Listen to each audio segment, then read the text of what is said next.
So there were three institutions that all moved to this campus all at the same time.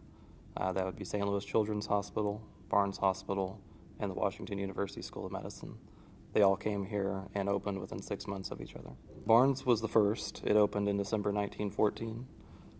Children's Hospital opened just a few months later in February 1915. And then the last to officially open was the School of Medicine in April 1915. The trustees of the Robert Barnes estate purchased property here on this medical campus in 1905. So they were the first piece to actually purchase property here. After the 1910 Flexner report, Robert Brookings, who was head of the Washington University Corporation, he purchased property here on the medical campus on either side of the Barnes Hospital property in 1911. There wasn't a whole lot here. There was another hospital here on campus that had moved in the early 1900s, but where the Barnes trustees purchased property, there wasn't anything. Where the university purchased property along Euclid, there was a house or two, but it wasn't really built up. There wasn't a whole lot out here back then. This was the western edge of the city. The biggest thing to move out here was actually the undergraduate campus that moved out on the other side of Forest Park in 1905. In terms of the university, they were originally located downtown, and they didn't have the best facilities. Robert Brookings, who was the head of Washington University Corporation, he gave money to kind of build up the downtown campus in the early 1900s. But then Abraham Flexner came in 1908, I believe, reviewed the school, and it just wasn't up to par. Even though he had just spent hundreds of thousands of dollars building up the downtown campus, it still wasn't good enough. So after the Flexner report, Robert Brookings took a lot of decisive action.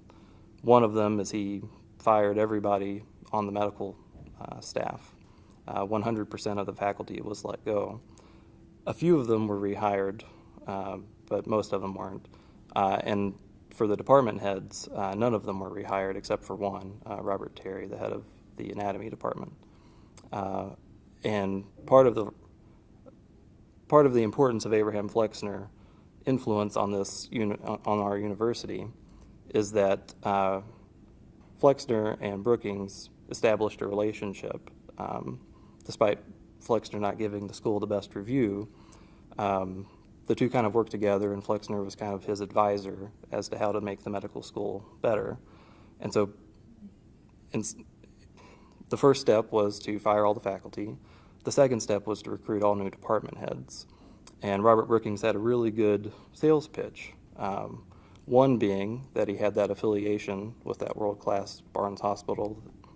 All that money spent on a hospital that just wasn't done. That was not something common. A $1.25 million hospital at that time was very unusual. Plus, he was going to build a brand new medical school for himself, all new facilities.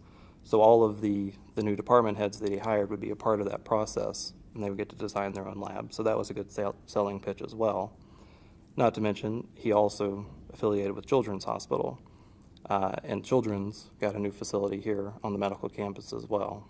And they all opened right around 1915, right at the beginning.